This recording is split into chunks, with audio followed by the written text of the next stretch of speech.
بسم اللہ الرحمن الرحیم۔ السلام علیکم۔ یہ کتاب آپ کے لیے کاشانۂ بصیرت کے یوٹیوب چینل کی جانب سے ریکارڈ کی جا رہی ہے۔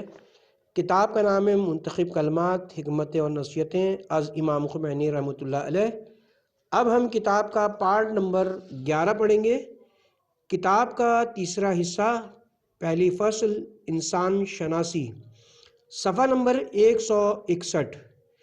پوائنٹ نمبر 1، انسان تمام موجودات عالم کا خلاصہ ہے۔ پوائنٹ نمبر 2، باری تعالیٰ کے موجودات و مخلوقات کے تمام طبقوں میں انسان ایک عجیب و غریب موجود ہے جس کے مانند کوئی اور موجود نہیں، ایک عجوبہ ہے جس سے خدائی و ملکوتی موجود بھی بنتا ہے اور ایک جہنمی اور شیطانی موجود بھی۔ پوائنٹ نمبر 3، انسان ایک ایسا عجوبہ ہے جس کے دونوں پہلو لامحدود ہیں، سعادت بھی غیر محدود ہے اور شقاوت بھی۔ پوائنٹ نمبر 4، انسان کے لیے تمام خطروں کا آغاز انسانی سے ہوتا ہے، اس کی اصلاح کا آغاز بھی اسی سے ہونا چاہیے۔ پوائنٹ نمبر 5، ہر اصلاح کا نقطہ آغاز خود انسان ہے۔ پوائنٹ نمبر 6، انسان جب صالح ہو جائے تو ہر چیز صحیح ہو جاتی ہے۔ پوائنٹ نمبر 7، خدا کا بتایا وہ سیدھا راستہ ہی انسان کو نقص سے کمال تک پہنچا سکتا ہے۔ پوائنٹ نمبر 8، انسان آخر عمر تک کسی وقت بھی شیطان اور نفس کے شر سے محفوظ نہیں۔ پوائنٹ نمبر 9، کبھی بلا و مصیبت انسان کے لیے نعمت ہوتی ہے، کبھی نعمت مصیبت میں بن جاتی ہے۔ پوائنٹ نمبر 10، روٹی کپڑا اور مکان معیار نہیں، انسان کے لیے بہترین چیز اس کی شرافت ہے۔ پوائنٹ نمبر 11، انسان کی شرافت اس میں ہے کہ ظلم کا مقابلہ ڈٹ کر کرے۔ پوائنٹ نمبر 12، آیا عزت، شرافت اور انسانی اقدار وہ بیش قیمت جواہر نہیں جن کی حفاظت کی خاطر مکتب تشیع کے اسلاف نے اپنی اور اپنے دوستوں کی زندگی وقف کر دیا۔ پوائنٹ نمبر 13، سب سے بڑی چیز کہ اگر وہ انسان کے پاس ہو تو انسان بڑا باکمال ہوتا ہے، یہ ہے کہ انسان حق کو حق کی خاطر چاہے۔ پوائنٹ نمبر 14، جب اپنی غلطی کا احساس ہو تو اسے ترک کر دیجئے اور غلطی کا اقرار کر لیجئے، اس لیے کہ یہ انسان کا کمال ہے۔ پوائنٹ نمبر 15، انسان کامل وہ ہے کہ جو فعل اس سے سرزد ہوا اگر غلط ہو تو اس کو درست کرنے کی فکر کرے اور غلطی کا اقرار کرنے سے نہ ہچکچائے۔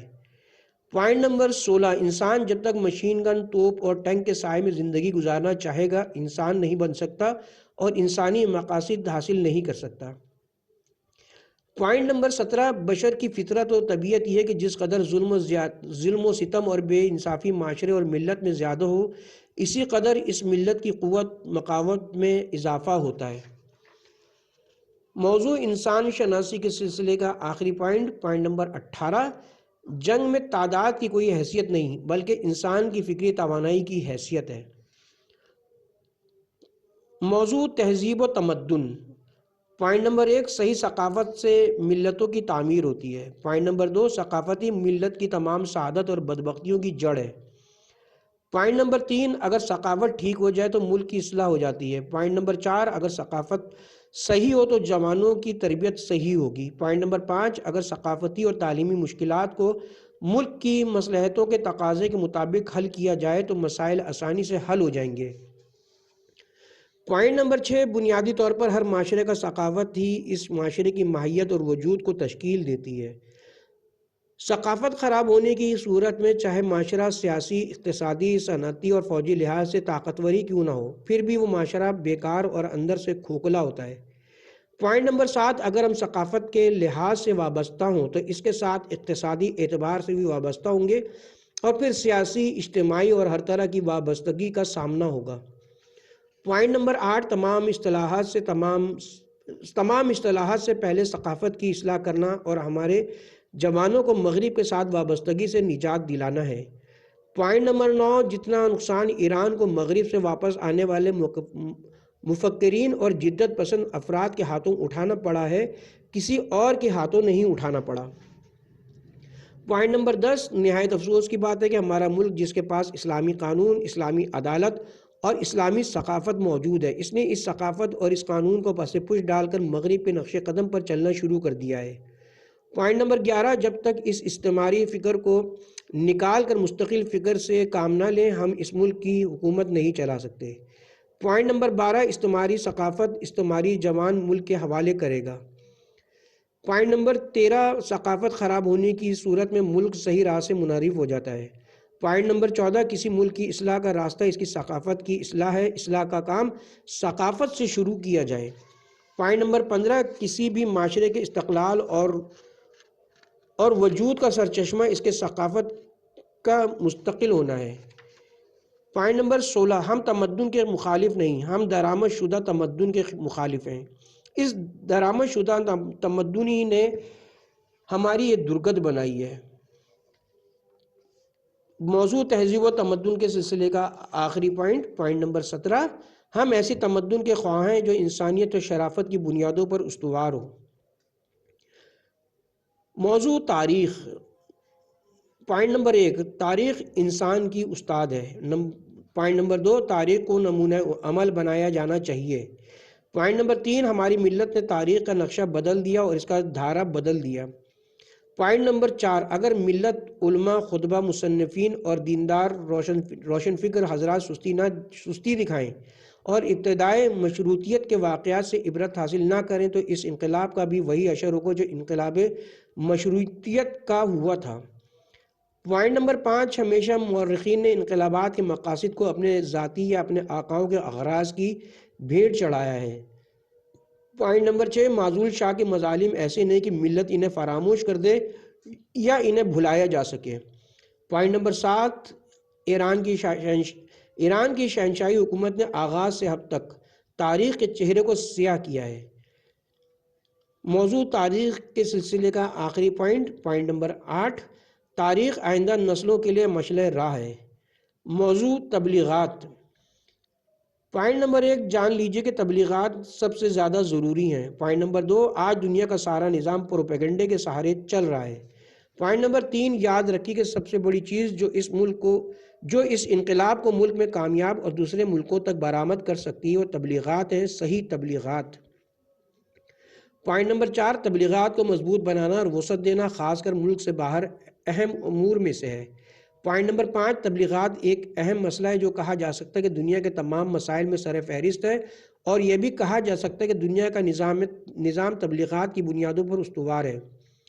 پوائنٹ نمبر 6، مغرب والے ماضی میں برطانیہ، بعد میں امریکہ اور دوسرے تمام طاقتور ممالک اس کوشش میں رہیں کہ اپنی وسیع تبلیغات کے ذریعے کمزور ممالک کو یہ باور کرائیں کہ وہ ضعیف و ناتواں ہیں۔ پوائنٹ نمبر 7، وزارت ارشاد کو ہر زمانے میں اور خاص کر اس زمانے میں جو اہم دور ہے، میری وصیت یہ کہ باطل کے مقابلے میں حق کی تبلیغ اور اسلامی جمہوریہ کا حقیقی چہرہ نمایاں کرنے کی کوشش کرے۔ پوائنٹ نمبر 8، جو تبلیغات، مقالے، تقریریں، کتابیں اور رسالے اسلام، عفت عامہ اور ملکی مفادات کے برخلاف ہوں وہ حرام ہیں اور ہم سب پر اور تمام مسلمانوں پر ان کی روک تھام کرنا واجب ہے۔ موضوع تبلیغات کے سلسلے کا آخری پوائنٹ نمبر 9، صحیح تبلیغات کے ذریعے اسلام کو صحیح معنوں میں دنیا کے سامنے پیش کیجیے۔ موضوع ذرائع ابلاغ، پوائنٹ نمبر 1، تمام ذرائع ابلاغ ملک کے مربی ہوتے ہیں، انہیں ملک کی تربیت کرنا چاہیے۔ پوائنٹ نمبر 2، آج ریڈیو ٹیلی ویژن کا کام تمام ذرائع ابلاغ سے زیادہ ہے۔ پوائنٹ نمبر 3، ریڈیو ٹیلی ویژن کو ہمارے نوجوان اور ملک کی تربیت کرنا چاہیے۔ پوائنٹ نمبر 4، ریڈیو ٹیلی ویژن کا فریضہ یہ کہ صرف وہ خبریں نقل کریں جن کا صحیح ہونا 100% یقینی ہونا ذہنوں میں تشویش اور بے چینی پیدا کرنے کے لیے غیر موثق ذرائع سے خبریں نقل نہ کریں۔ پوائنٹ نمبر 5، ہم ریڈیو کے خلاف نہیں، ہم بدکاری کے خلاف ہیں۔ ہم ٹیلی ویژن کے مخالف نہیں ہیں بلکہ ہم اس چیز کے مخالف ہیں کہ جو ہمارے جوانوں کو پسماندہ رکھنے کے لیے اغیار کی خدمت میں ہو اور ہماری انسانی توانائی کے تلف ہونے کا باعث ہو، ہم اس کی مخالف ہیں۔ پوائنٹ نمبر 6، ٹیلی ویژن کو چاہیے کہ ہدایت کرے، ریڈیو کو چاہیے کہ ہدایت کرے، اخباروں کے ذریعے ہدایت کی جائے۔ اخباروں میں ایسی چیزیں نہ لکھی جائیں جن سے لوگوں میں ہجیان اور گمراہی پیدا ہو۔ پوائنٹ نمبر 7، خبر رساں ایجنسیوں میں اہم چیز خبر کی کیفیت ہے، کیونکہ جو خبر سچائی سے نزدیک تر ہوگی اس کا سننے کا اشتیاق زیادہ ہوگا۔ پوائنٹ نمبر 8، حقیقت تو یہ کہ جتنا محروموں کا ریڈیو ٹیلی ویژن پر حق ہے اتنا ہمارا نہیں۔ پوائنٹ نمبر 9، جرائد کو مرکز ہدایت ہونا چاہیے۔ پوائنٹ نمبر 10، جرائد ایک چلتا پھرتا مدرسہ ہوں جو لوگوں کو ہر طرح کے مسائل، خاص کر روز مرہ کے مسائل سے آگاہ کریں۔ پوائنٹ نمبر 11، میری نظر میں اخبار تمام لوگوں کے لیے ہیں اور ان میں تمام لوگوں کا حق بنتا ہے۔ کہا جا سکتا ہے کہ بعض اوقات دوسروں کا حق ہضم کر لیا جاتا ہے۔ پوائنٹ نمبر 12، توجہ رکھیے کہ اگر آپ اسلامی ملک چاہتے ہیں تو اس کے جرائد بھی اسلامی ہونے چاہیے۔ پوائنٹ نمبر 13، اخباروں کو کسی کے ساتھ دشمنی نہیں رکھنا چاہیے بلکہ ہدایت کی روش اپنانی چاہیے۔ پوائنٹ نمبر 14، اخبار تیسرے طبقے کے لوگوں کے ہیں، پہلے طبقے والوں کے نہیں، اور یہ بھی نہیں کہ سب کے سب حکومت کے ہوں۔ پوائنٹ نمبر 15، رسالے کو ملک کی خدمت کے لیے ہونا چاہیے، اور ملک کی خدمت یہ کہ تربیت کرے، جوانوں کی تربیت کرے، انسان تیار کرے، آبرومند انسان بنائے، مفکر انسان تیار کرے تاکہ ملک کے لیے مفید ہو۔ موضوع ذرائع ابلاغ کے سلسلے کا آخری پوائنٹ نمبر 16، سب سے اہم خدمت وہ ہے جو ہماری افرادی قوت کی بالغی کا سبب ہو، اور یہ ذمہ داری جرائد کی ہے۔ کتابوں کی اہمیت اتنی ہے جتنی محاذ جنگ پر بہنے والے خونوں کی ہے۔ موضوع قلم کی رسالت، ذمہ داریاں۔ پوائنٹ نمبر 1، ایسا قلم مفید ہے جو عوام کو بیدار کرے۔ پوائنٹ نمبر 2، شہیدوں کو قلم آمادہ کرتے ہیں اور قلم ہی شہید پرور ہیں۔ پوائنٹ نمبر 3، شہیدوں کا لہو اگرچہ بہت قیمتی اور تعمیری ہے لیکن قلم اس سے زیادہ تعمیری ہو سکتے ہیں۔ پوائنٹ نمبر 4، قلم بذات خود ایک ہتھیار ہے، لہٰذا اسے صالح اور فاضل شخصیتوں کے ہاتھوں میں ہونا چاہیے۔ پوائنٹ نمبر 5، جن اشخاص کے ہاتھوں میں قلم ہے وہ توجہ رکھیں کہ ان کا قلم اور ان کی زبان خدا کی بارگاہ میں ہے، یعنی خدا کو حاضر اور ناظر سمجھیں۔ پوائنٹ نمبر 6، کمر ہمت باندھیے اور اپنے قلم و بیان کو اپنے ملک کو، ملت اور اسلام کی سربلندی کی خاطر کام میں لائیے۔ پوائنٹ نمبر 7، اگر دنیا میں قلم خدا اور خلق خدا کے لیے کام شروع کر دیں تو مشین گنیں خود بخود ختم ہو جائیں گی۔ پوائنٹ نمبر 8، آپ قلم و بیان کے ذریعے مشین گنوں کو ہٹانے کی کوشش کیجیے اور میدان کو قلم، علم اور دانش کے حوالے کیجیے۔ پوائنٹ نمبر 9، اگر دنیا میں قلم خدا اور خلق خدا کی خاطر کام کرنے لگے تو مشین گنیں خود بخود ختم ہو جائیں گی، اور اگر خدا اور اس کی خلق کے لیے کام نہ کرے تو وہی مشین گنیں بھی بناتے ہیں۔ پوائنٹ نمبر 10، اسی شخص کا قلم انسانی قلم ہوتا ہے جو انصاف سے لکھے۔ پوائنٹ نمبر 11، وہی قلم آزاد ہوتا ہے جو سازشی نہ ہو۔ پوائنٹ نمبر 12، جس قدر بشریت نے صحیح قلم سے فائدہ اٹھایا ہے کسی اور چیز سے نہیں اٹھایا، اور جس قدر قلم سے اسے نقصان پہنچا ہے کسی اور چیز سے نہیں پہنچا۔ پوائنٹ نمبر 13، جو حضرات اہل قلم و اہل بیان ہیں وہ عوام کو اتحاد کی دعوت دینے کی کوشش کریں۔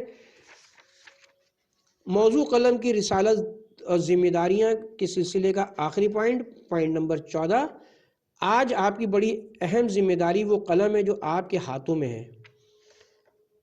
موضوع ہنر۔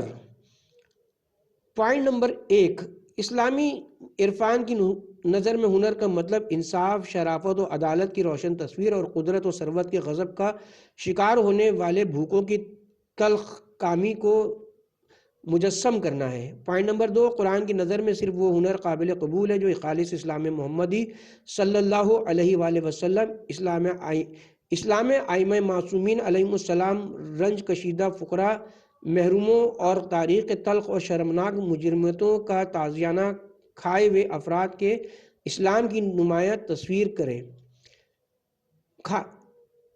مجرمتوں کا تازیانہ کھائے ہوئے افراد کے اسلام کی تصویر نمایاں کرے۔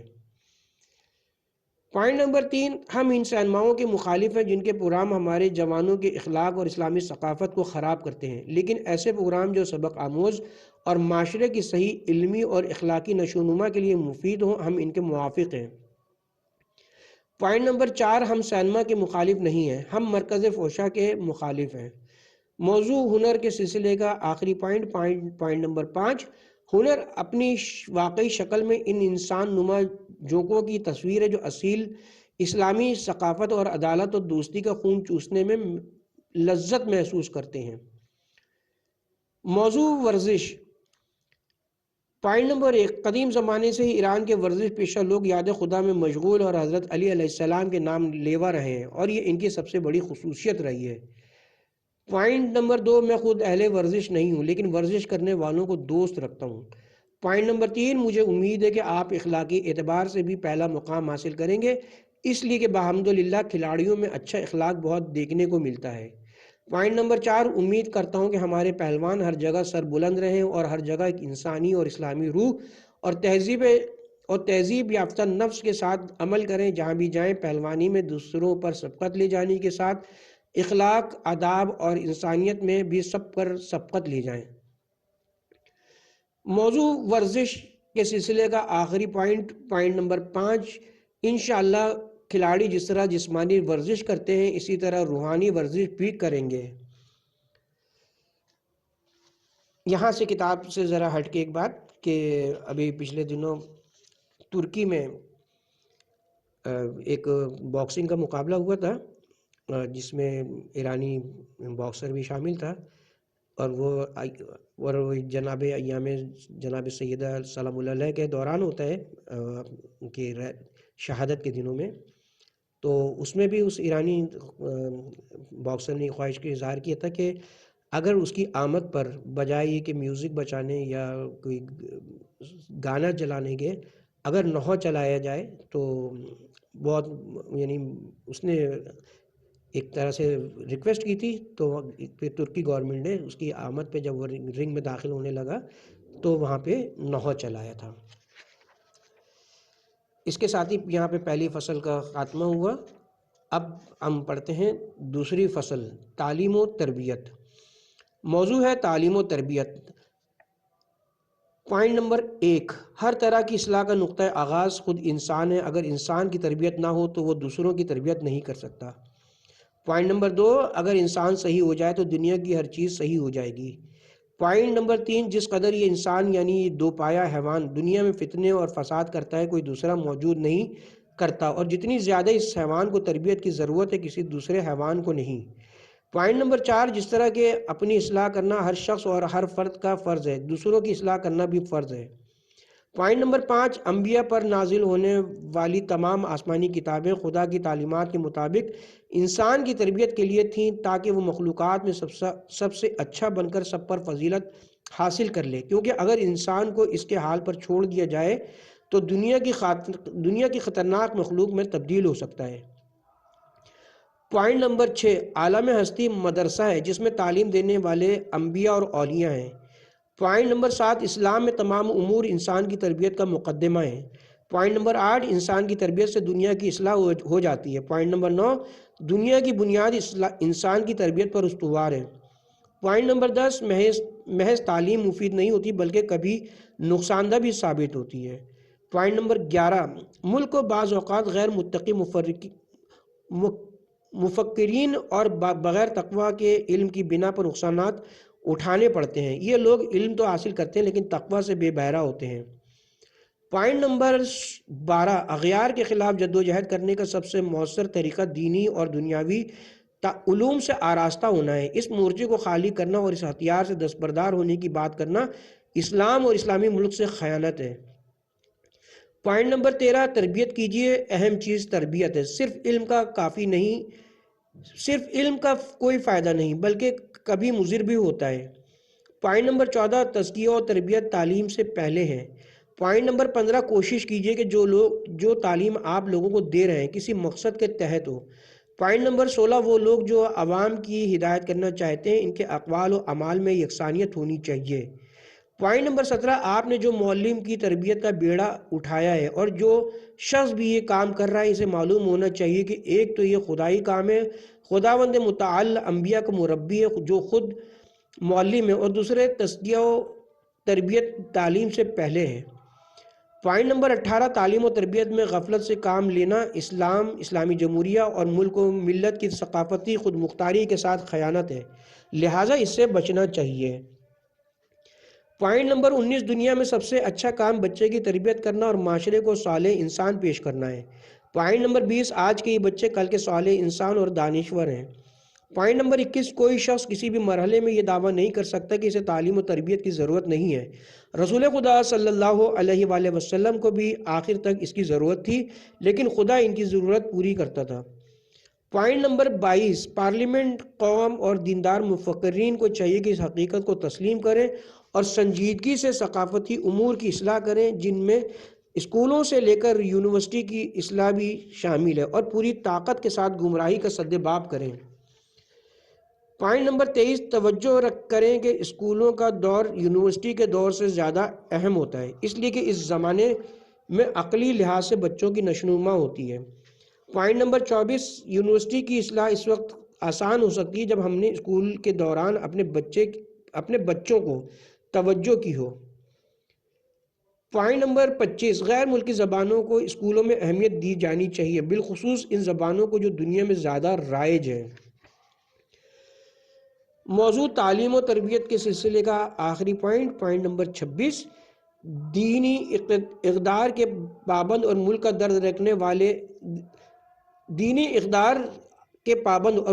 درد رکھنے والوں تعلیمی اداروں کو قوم کے نونہالوں اور جوانوں پر خاص توجہ رکھنی چاہیے، کیونکہ ملک کی آزادی اور خود مختاری ان کی صحیح تربیت پر موقوف ہے۔ موضوع علم و عالم۔ پوائنٹ نمبر 1، حقیقی علم وہ ہے جو عالم ملکوت کے لیے چراغ ہدایت، قرب حق کے لیے صراط مستقیم اور انسان کے لیے دار کرامت کا باعث ہو۔ پوائنٹ نمبر 2، خدا کی مرضی کے لیے حاصل کیے جانے والا علم نور و ہدایت ہوتا ہے۔ پوائنٹ نمبر 3، علم بھی ایک مورچہ ہے جہاں سے اسلامی ثقافت کا دفاع کیا جاتا ہے۔ پوائنٹ نمبر 4، علم و آگہی کے زیر سایہ زندگی گزارنا اور کتاب و قلم سے انس رکھنا اس قدر شیریں خوشگوار لمحوں کا باعث اور پائیدار ہے کہ انسان اپنی ساری تلخیوں اور ناکامیوں کو بھول جاتا ہے۔ پوائنٹ نمبر 5، اگر ہمارے عوام علم و ادب کے میدان میں ترقی کر لیں اور علم و عمل کے اہداف سے واقف ہو جائیں تو کوئی طاقت ان پر اپنا تسلط نہیں جما سکتی۔ پوائنٹ نمبر 6، انسان کو آخری عمر تک علم اور تعلیم و تربیت کی ضرورت رہتی ہے۔ کوئی انسان ایسا نہیں جو علم اور تعلیم و تربیت سے بے نیاز ہو۔ پوائنٹ نمبر 7، قرآن میں علم کی بہت تعریف و تمجید کی گئی ہے، لیکن تقوی کے ساتھ۔ پوائنٹ نمبر 8، علم اور تقوی مل کر قدر و قیمت کا معیار بنتے ہیں۔ پوائنٹ نمبر 9، علم و عمل یعنی علم و دیانت ہی کے ذریعے ترقی و کمال تک پہنچا جا سکتا ہے۔ پوائنٹ نمبر 10، صرف علم کا اگر کوئی نقصان نہیں تو فائدہ بھی نہیں ہے۔ پوائنٹ نمبر 11، اگر آپ یا ہم یہ خیال کریں کہ محض علم سعادت کا باعث ہے تو یہ غلطی ہے۔ پوائنٹ نمبر 12، اگر اخلاقی اعتبار سے کوئی فاسد انسان علم حاصل کر لے تو اس کا نقصان جہالت سے زیادہ ہے۔ پوائنٹ نمبر 13، واہ ہو اس طالب علم پر جس کے دل میں علم سے قدورت اور تاریکی پیدا ہوتی ہے۔ پوائنٹ نمبر 14، آپ کو معلوم ہونا چاہیے کہ عالم چاہے کوئی بھی ہو، اگر تہذیب نفس اور اسلامی اخلاق کا حامل نہ ہو تو اسلام کے لیے مفید نہیں بلکہ مضر بھی ہے۔ پوائنٹ نمبر 15، اگر کوئی عالم دین اسلام کے اصول و فروع پر مہارت رکھتا ہو لیکن تہذیب نفس نہ کی ہو تو اپنے لیے، اپنے ملک و قوم کے لیے نقصان دہ ثابت ہوگا، فائدہ نہیں پہنچا سکتا۔ پوائنٹ نمبر 16، اگر درباری ملا ہمارے راستے میں رکاوٹ نہ بنے اور ہمارے اتحاد میں رکھنا نہ ڈالے تو انشاءاللہ ہم کامیاب ہوں گے اور اسلامی حکومتیں اور ممالک کامیاب ہو جائیں گے۔ پوائنٹ نمبر 17، غیر مہذب عالم دین اسلام کے لیے زیادہ خطرناک اور سب سے زیادہ نقصان پہنچاتا ہے۔ پوائنٹ نمبر 18، اگر عالم دین برائیوں میں گر جائے تو دنیا بھی برائیوں میں مبتلا ہو جاتی ہے۔ پوائنٹ نمبر 19، بہت سے اشخاص علم و دانش رکھتے ہیں اور دانش مند بھی ہیں لیکن اسلامی تربیت سے بے بہرہ ہونے کی وجہ سے ان کا وجود بسا اوقات اسلام اور ملک کو نقصان پہنچاتا ہے۔ پوائنٹ نمبر 20، ہمارے دانش مند حضرات مغرب سے نہ ڈریں، ہماری یونیورسٹیوں کے اساتذہ مغرب سے خوفزدہ نہ ہوں، ہمارے جوان خائف نہ ہوں بلکہ مغرب کا مقابلہ کرنے کا ارادہ کریں۔ پوائنٹ نمبر 21، انسان جب تک بندوق، توپ اور ٹینکوں کے زیر سایہ زندگی گزارتا رہے گا اپنی صفات کمال اور اہداف تک نہیں پہنچ سکتا۔ اسی وقت انسانی اور اسلامی اہداف اور علم و دانش کے کمال تک پہنچا جا سکتا ہے جب قلم کو بندوق پر غلبہ حاصل ہو جائے اور علم و دانش اس طرح رائج ہو جائے کہ انسان بندوق چھوڑ کر قلم تھام لے اور ہر جگہ قلم و علم کا بول بالا ہو۔ موضوع علم و عالم کے سلسلے کے آخری پوائنٹ نمبر 22، اگر کسی میں علم و تقوی جمع ہو جائے تو وہ دنیا و آخرت میں سعادت مند ہو جاتا ہے۔ موضوع دینی مدارس اور علماء کا مقام۔ پوائنٹ نمبر 1، علماء کے پیش نظر ملت کی اصلاح اور ملک کی آزادی کی بقا کے علاوہ کچھ نہیں۔ پوائنٹ نمبر 2، علماء قوم کے لیے باپ کا درجہ علماء قوم کے لیے باپ کا حکم رکھتے ہیں، لہٰذا قوم سے محبت کرتے ہیں۔ پوائنٹ نمبر 3، علماء اسلامی قوانین پر عمل درآمد کے خواہاں ہیں۔ پوائنٹ نمبر 4، اگر اسلامی علوم کے ماہرین نہ ہوتے تو اب تک دین کے آثار مٹ چکے ہوتے، اور اگر اس کے بعد نہ ہوں تو غیروں کے مقابلے میں یہ عظیم دیوار منہدم ہو جائے گی اور قوموں کا استحصال کرنے والوں کے لیے پہلے سے زیادہ راستہ ہموار ہو جائے گا۔ پوائنٹ نمبر 5، اگر فقہائے اعظام نہ ہوتے تو معلوم نہیں کہ آج قرآن، اسلام اور علوم اہل بیت علیہم السلام کے نام پر کس قسم کی چیزیں عوام کو سکھائی جاتی۔ توضیح نمبر 1، شیعہ اور سنی کتب سے نقل ہونے والی قطعی روایات کے مطابق اہل بیت علیہم السلام کا اطلاق پیغمبر اکرم صلی اللہ علیہ وسلم، علی، فاطمہ، حسن اور حسین علیہم السلام پر ہوتا ہے۔ ان روایات کے باعث 12 اماموں میں سے 9 امام جواد امام حسین علیہ السلام کی اولاد میں سے ہیں، وہ بھی اہل بیت علیہ السلام میں شامل ہیں، لہٰذا اہل بیت وہی 14 معصوم ہیں۔ قرآن کریم میں امت اسلامی سے مطالبہ کیا گیا ہے کہ وہ اہل بیت علیہ السلام سے محبت کریں اور اسے پیغمبر صلی اللہ علیہ وآلہ وسلم کا اجر رسالت قرار دیا ہے۔ سورہ شعراء آیت نمبر 23۔ کتاب کی طرف دوبارہ رجوع کرتے ہیں۔ پوائنٹ نمبر 6، اسلام علماء کے بغیر ایسا ہی ہے جیسے طبیب کے بغیر علم طب۔ پوائنٹ نمبر 7، علماء مظہر اسلامی مبین، قرآن اور مظہر نبی اکرم صلی اللہ علیہ وسلم ہے۔ پوائنٹ نمبر 8، علماء جو انسانوں کے مربی ہیں، انبیاء کے جانشین اور ان کی طرف سے منسوب ہیں۔ پوائنٹ نمبر 9، اس میں شک نہیں کہ تاریخ اسلام و تشیع کے ہر دور میں دیندار علماء اور دینی مدارس نے اسلام کے خلاف ہر طرح کے حملوں اور انحرافات کا ڈٹ کر مقابلہ کیا ہے۔ پوائنٹ نمبر 10، علماء ہی نے اپنے اجتہاد سے عصری تقاضوں کے مطابق ہمیشہ اجتماعی اور سیاسی تحریکوں کی قیادت کی ہے۔ پوائنٹ نمبر 11، اسلام کے مجاہد علماء ہمیشہ سے سامراج کے زہریلے پروپیگنڈوں کا نشانہ رہے ہیں اور ہر واقعے میں سب سے پہلے انہی کو نشانہ بنایا جاتا ہے۔ پوائنٹ نمبر 12، سلام ہو دینی مدارس کے شہداء اور شہدائے علماء پر جو سرخرو ہوئے اور جنہوں نے جنگ کے موقع پر مدرسہ و درس و بحث چھوڑ کر علم کے سہارے دنیاوی خواہشات کو پیروں تلے رون کر اہل عرش کی محفل میں شمولیت اختیار کی۔ پوائنٹ نمبر 13، سلام ہو ان زندہ جاوید مجاہد علماء پر جنہوں نے اپنا علمی اور عملی رسالہ اپنے خون سے لکھا اور جن کی ذات عوام کی ہدایت و موعظے کے لیے گوہر شب چراغ کی مانند ہے۔ پوائنٹ نمبر 14، جنہوں نے علماء کے ذکر عارفانہ مناجات سحر اور راز و نیاز کو درک کیا ہے، انہیں شہادت کے علاوہ کسی چیز کی آرزو نہیں ہوئی۔ پوائنٹ نمبر 15، علماء ایسی عظیم طاقت ہے جس کے خدا نخواستہ غیر مؤثر ہونے سے اسلام کی عمارت منہدم ہو جائے گی اور بے رحم دشمن کے سامنے کوئی مد مقابل نہ ہوگا۔ پوائنٹ نمبر 16، علماء کا دامن تھامے رہیے جن کی طاقت کا سرچشمہ قدرت خدا بندی ہے۔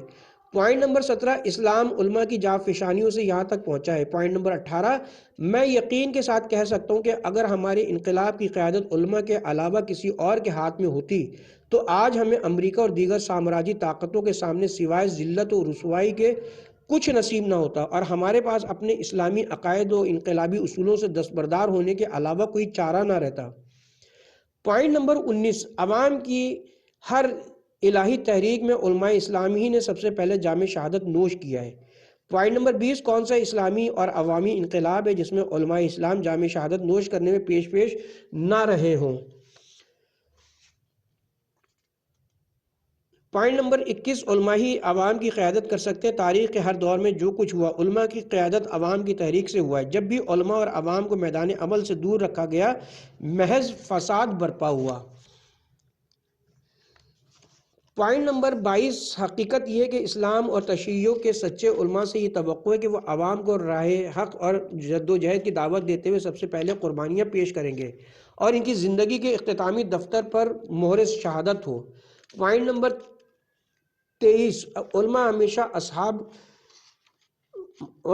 اصحاب اقتدار کے مخالف رہے ہیں۔ پوائنٹ نمبر 24، متدین علماء سامراجی سرمایہ داروں کے دشمن ہیں، انہوں نے نہ کبھی ان کے ساتھ سازش کی اور نہ کریں گے۔ پوائنٹ نمبر 25، ایران کے شریف عوام متوجہ رہیں کہ عام طور پر جو پروپیگنڈا علماء کے خلاف کیا جاتا ہے اس کا مقصد انقلابی علماء کی نابودی ہے۔ پوائنٹ نمبر 26، سامراجی طاقتوں کا مقصد قرآن اور علماء کو نابود کرنا ہے۔ پوائنٹ نمبر 27، علماء اسلام اور مسلمانوں کا جرم یہ کہ وہ قرآن، مقدسات اسلام اور اپنے ملک کی خود مختاری کا دفاع کرتے ہیں اور سامراج کے مخالف ہیں۔ پوائنٹ نمبر 28، اگر علماء نہ ہو تو اسلام کو کوئی نہیں بچا سکتا۔ پوائنٹ نمبر 29، علماء کی شکست اسلام کی شکست ہے۔ پوائنٹ نمبر 30، اگر علماء کو بے دست و پاک کر دیا جائے تو اسلام کا شیرازہ بکھر جائے گا۔ پوائنٹ نمبر 31، اگر علماء ناکام ہو جائیں تو ایران کی اسلامی حکومت ناکام ہو جائے گی۔ پوائنٹ نمبر 32، اگر آپ اپنے ملک کی اصلاح کرنا چاہیں تو علماء کو الگ کر کے اس کی اصلاح نہیں ہو سکتی۔ پوائنٹ نمبر 33، علماء کے بغیر اسلام یعنی ہمیں اسلام ہی نہیں چاہیے۔ پوائنٹ نمبر 34 جوان طبقے کی ذمہ داری کے علماء کرام کا احترام کریں۔ پوائنٹ نمبر 35، کوشش کریں کہ آپ کے دین کی باغ دوڑ علماء کرام کے ہاتھوں میں رہے۔ پوائنٹ نمبر 36، اسلام کو ہمیشہ علماء کی ضرورت رہے گی، اگر علماء نہ ہو تو اسلام ختم ہو جائے گا۔ پوائنٹ نمبر 37، ملت پر علماء کی اتباع واجب ہے اور ملت علماء کے خلاف جاری پروپیگنڈوں پر کان نہ دھریں۔ پوائنٹ نمبر 38، دینی مدارس سماج کا حصہ ہیں۔ پوائنٹ نمبر 39، حوزہ علمیہ کی اصلاح سے ایران کی اصلاح ہو جائے گی۔ پوائنٹ نمبر 40، فضیلت، جہاد، شجاعت اور دین و حق کی پیروی کا دعویٰ کرنے والے بہت سے گزرے ہیں اور اب بھی ہیں، لیکن صاحبان فضل و جہاد اور حق و حقیقت کے وفادار بہت کم ہیں۔ پوائنٹ نمبر 41، جس زمانے میں قلم شکستہ، زبانیں بند اور دم گھٹے ہوئے تھے، وہ سید حسن مدرس اظہار حق اور باطل کی تردید سے دریغ نہیں کرتا تھا۔ سید حسن مدرس۔ توضیح نمبر 2، سید حسن مدرس 1278 سے 1357 ہجری قمری ایران کی تاریخ معاصر میں عظیم سیاسی مذہبی شخصیات میں سے تھے۔ ابتدائی تعلیم اصفہان میں حاصل کی اور اعلیٰ تعلیم کے لیے نجف عراق تشریف لے گئے، جہاں پر اخند خراسانی جیسے بزرگ اساتذہ کے سامنے زانوئے ادب طے کیا۔ درجہ اجتہاد پر فائز ہونے کے بعد اصفہان واپس آئے اور اصول و فقہ کی تدریس میں مشغول ہو گئے۔ وہ قومی اسمبلی کے دوسرے دور میں 1337 ہجری قبل میں مراجع تقلید اور علماء نجف کی طرف سے قانون سازی پر ناظر 5 مجتہدین میں سے ایک ناظر کے عنوان سے منتخب ہو کر اسمبلی میں پہنچے۔ قومی اسمبلی کے تیسرے دوسرے دور میں بھی منتخب ہوئے۔ وہ رضا خان کے کودتا کے دوران گرفتار ہوئے اور جلا وطن کر دیے گئے، لیکن آزاد ہونے کے بعد عوام کی طرف سے دوبارہ منتخب ہو کر اسمبلی میں پہنچے۔ وہ اسمبلی کے چوتھے دور میں رضا خان کی حزب اختلاف کے سربراہ تھے۔ انہوں نے قومی اسمبلی کے 5ویں اور 6ٹھے دور میں مشروطہ حکومت کے جمہوری حکومت میں تبدیل ہونے کی مخالفت کی کہ جس کا رضا خان طالب تھا۔ انہوں نے پارلیمنٹ کو ایسا کرنے سے روک دیا۔ انہوں نے رضا خان کی من مانیوں کا سختی سے مقابلہ کیا، لہٰذا شاہ نے کسی کو انہیں قتل کرنے کا حکم دیا، اور چونکہ مدرس اقدام قتل سے موقع پر بچ نکلے، اس لیے خواف و کاشمر صوبہ خراسان کے شہر میں جلا وطن کر دیا گیا۔ 11 سال بعد 27 رمضان 1357 ہجری قمری کو شاہ کے ایجنٹوں نے انہیں زہر دے دیا۔ اس طرح ایران کی ایک انتہائی نمایاں سیاسی مذہبی شخصیت راہ حق میں شہید ہو گئی۔ وہ عظیم صفات کے مالک تھے، سیاسی و مذہبی اثر رکھنے کے باوجود زہد و سادگی کا نمونہ تھے۔ امام خمینی ان کا بہت احترام سے ذکر کرتے تھے۔ رہبر انقلاب نے شہید مدرس کے مقبرے کی تعمیر نو کی مناسبت سے یوں تحریر فرمایا: جس دوران قلم ٹوٹ گئے اور زبانیں بند ہو گئیں اور دم گھٹے ہوئے تھے، وہ حق کے اظہار اور باطل کی تردید سے دریغ نہیں کرتے تھے۔ یہ کمزور بدن نحیف جسم رکھنے والا عظیم روح اور ایمان، خلوص اور حقیقت سے شاداب اور حضرت علی کی تلوار جیسی زبان رکھنے والا عالم دشمنوں کے مقابل کھڑا ہوا اور آوازیں بلند کی، حق کہا اور ظلم و ستم کو آشکار کیا۔ رضا خان جیسے شخص کو مشکل میں ڈال کر اس کے روزگار کو سیاہ کر دیا اور بالآخر اپنی پاک جان کو اسلام عزیز اور ملت کی راہ میں نثار کی اور شاہی ظالموں کے ہاتھ عالم غربت میں شہادت پائی اور اپنے اجداد طاہرین سے جا ملا۔ پوائنٹ نمبر 24، متحری جو طہارت روح اور قدرت ایمان و بیان کے لحاظ سے اپنی مثال آپ تھے، شہید ہو گئے اور ملائے اعلیٰ میں شامل ہو گئے، لیکن دشمن جان لے کہ ان کے شہید ہونے سے ان کی اسلامی علمی اور فلسفی شخصیت ختم نہیں ہوئی۔ توضیح نمبر 3، متحری استاد شہید مرتضیٰ متحری 1298 سے 1358 ہجری شمسی، 13 بہمن 1298 ہجری شمسی میں ضلع مشہد کے گاؤں فریمان میں ایک مذہبی گھرانے میں پیدا ہوئے۔ 12 سال کی عمر میں مشہد آ گئے اور وہیں پہ علوم اسلامی کے مقدمات طے کیے۔ بعد ازاں قم گئے اور یہاں پر حوزہ علمیہ کے بزرگوں کے دروس میں شرکت کی۔ 1319 ہجری شمسی سے حضرت امام خمینی اور اس زمانے کے دیگر مشہور اساتذہ کے مختلف دروس میں شرکت کی۔ علاوہ ازیں وہ خود بھی عربی ادب، منطق، کلام، اصول فقہ اور فلسفے کے موضوعات پر درس دیتے تھے۔ 1331 میں قم سے تہران منتقل ہوئے اور 1334 میں تہران یونیورسٹی کی طرف سے شعبہ الہیات و معرفت اسلامی میں تدریس کے لیے دعوت ہوئی۔ وہ 15 خرداد 1342 ہجری شمسی کو آدھی رات کے وقت گرفتار ہوئے اور 43 روز جیل میں رہے۔ امام کی پیرس ہجرت کے بعد ان سے ملاقات کے لیے گئے تو انہوں نے آپ کو انقلابی کونسل کی تشکیل کی ذمہ داری سونپ دی۔ کتاب کی طرف دوبارہ رجوع کرتے ہیں۔ پوائنٹ نمبر 43، اس ہونہار فرزند اور زندہ جاوید عالم متحری کی شہادت سے اسلام میں ایسا خلا پیدا ہو گیا جیسے کوئی شے پر نہیں کر سکتی۔ پوائنٹ نمبر 44، متحری میرے لیے عزیز فرزند، حوزہ علمیہ کا مضبوط سہارا اور قوم و ملک کا مفید خدمت گزار تھا۔